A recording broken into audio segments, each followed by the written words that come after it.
Ladies and gentlemen, I have with me Christopher Play Martin, one half of the hip-hop duo Kid and Play. Play, what's going on, man? I'm good. How are you doing today? I'm good, man. I appreciate you doing this interview with me, man. Oh, no problem. Pleasure's all mine. All right. First off, when did you first fall in love with hip-hop? When did I first fall in love with hip-hop? That's a good question. Had it been several years back, I mean, I can remember. That's a good question. I'd like to remember what the very first hip-hop song is I've ever heard. But, I mean, the thing about it was just something that was a good tool for me to be able to interact and, you know, do what I needed to do with the ladies or a lady, you know what I'm saying? But it was just something that was a good breath of fresh air. It was like, you know, in every true sense of the word we used to use back in the days called fresh. So it was just something that was just hot. It was ours. Even though we did love R&B music, the slow songs and all that kind of stuff, but it was something that our generation could embrace, and it was unique, and it was ours, you know? Okay, now you're speaking of that. When did you first have, like, the bug, like, to create a group? Like, say, man, I got to do this, you know, and let's try to get a group so we can try and do our thing.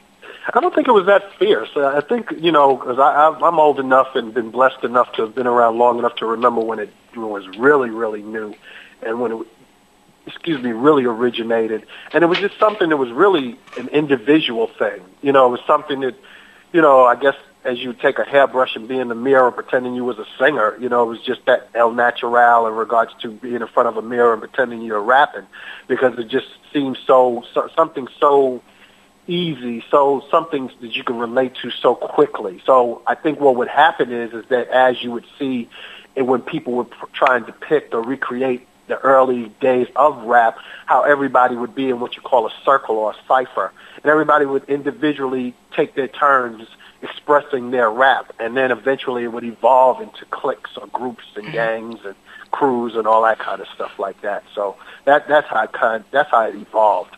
Okay, now when did you first hook up with Kid? When I first hooked up with Kid and I were in individual rival groups, crews, as we would call them. But the thing that kept our crews kind of joined at the hip was, in my crew, I had a guy by the name of Romeo. In his crew, he had a guy by the name of, his DJ was called DJ Rockin' B. Rockin' B and Romeo were both brothers. So there was no way of getting around, you know, the two crews having to be around and hanging out with the same circles. When those two crews began to disintegrate and dissolve because of, you know, economics and just growing up and people, you know, becoming what they were going to become, he and I were the only two left standing, and we ended up becoming Kid and Play. Okay, now I know that you guys have had a connection with Herbie Lovebug Azar, who had a hand in helping Salt and Pepper get to the top. Explain that to people who may not know the connection. Well, Herbie Lovebug was with Kid and Play before he was really with Salt and Pepper. Herbie Lovebug was in the group I was in, which was called Quicksilver. Quicksilver was the DJ. It was called Quicksilver and the Super Lovers. Okay. All of us had legendary lover names, like Romeo was Romeo. Play is short for Playboy. Herbie was Herbie Lovebug, named after the famous movie in the Volkswagen car. Then we had a guy in there called Prince Charming. Then with Kid, with his group, he was the Kid Cool Out, and he was with a group called the Turnout Brothers, which was Clevio, Rockin' B, and I'm trying to remember the other ones that was in that group. So what ended up happening was, like I said, when the two groups began to dissolve and everybody went off to do their own thing, Herbie just went to school. He went to a media school. And the media school, one of the projects that he was working on was he had a homework assignment of making a demonstration record. And with that demonstration record, he did it with Cheryl and Sandy, who became Salt and Pepper. But we always knew him and hung out with him way before that. But this was something he did on the side that ended up taking off. And then he, you know, never really left the nest where, you know, we were all in the same group anyway. We just ended up becoming Kid and Play. Kid and Play ended up being something that could be like his next group right after Salt and Pepper. Right. Now, how did you guys feel when you was like, okay, we got this deal, you know, we're going to do all these shows, and like when Rolling with Kid and Play came out, what was the feeling that you guys was feeling at that time when y'all was just getting started? Well, it didn't, you know, it's interesting to hear people try and tell it. It wasn't those kind of feelings. It wasn't that kind of thing. It's like we were really motivated by women. That's what we wanted.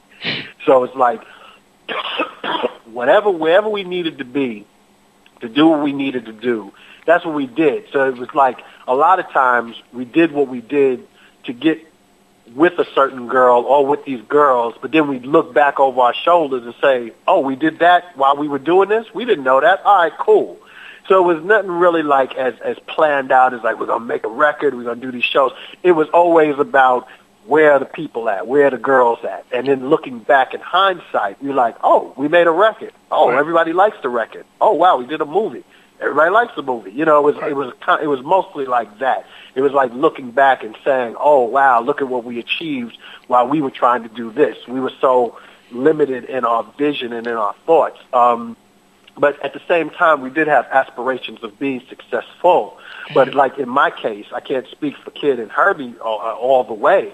But for me, I was doing a lot of stuff that I should have maybe been put in jail for life.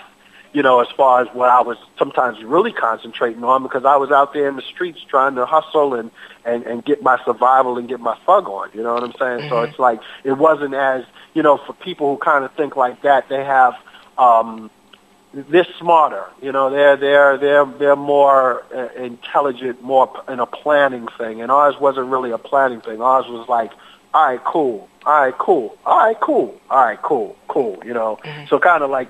Thank God we were being led to life where we could have been led off to the slaughterhouse. That's true, because you know, with the music industry, it's very like shady, and you gotta look and watch all the time, and you don't know who you can and can't trust, because you might have people out to get you and things like that.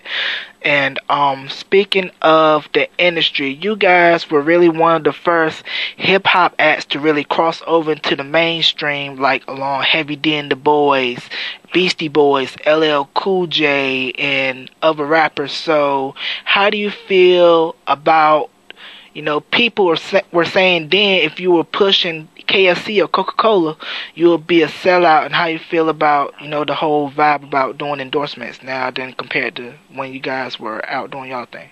Once again, that's another hindsight thing. You know, I never paid attention to anybody who felt as though that was a sellout or whatever the case may be, because 9 times out of 10 they might be saying that on the microphone in an interview on, you know, something public, but later that evening we all going to be partying together at a party or something like that. So it's like, for me, like I said, and it's what a lot of people feel about today, it's about surviving. It's about making a living. You know, it evolves into that place.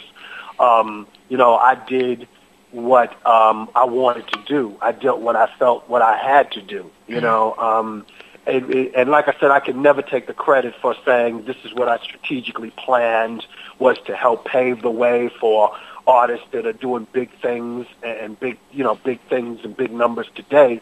I can never take that credit. All I know is just very naively, you know, I was blessed to be led across that path and come down that path and you know, to be able to experience that.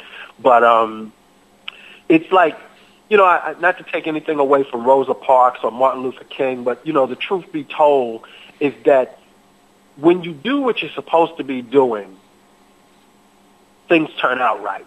Mm-hmm. And it's not like Rosa Parks woke up that morning and said, this is what's going to happen to me today, and this is what I'm going to do. She was being true to herself. Mm-hmm. And when that situation was put before her being herself, she did herself. She did her. And the same thing with Martin Luther King, but we don't plan those things. Mm-hmm. And one of the things that's just very important to me is that when people come to me with these accolades of, man, y'all being the first and y'all did that, if you give me the time, I got to let you know it's like I didn't plan for that to be like that. I was just, for lack of a better way of putting it, at the right place at the right time. And I'm just glad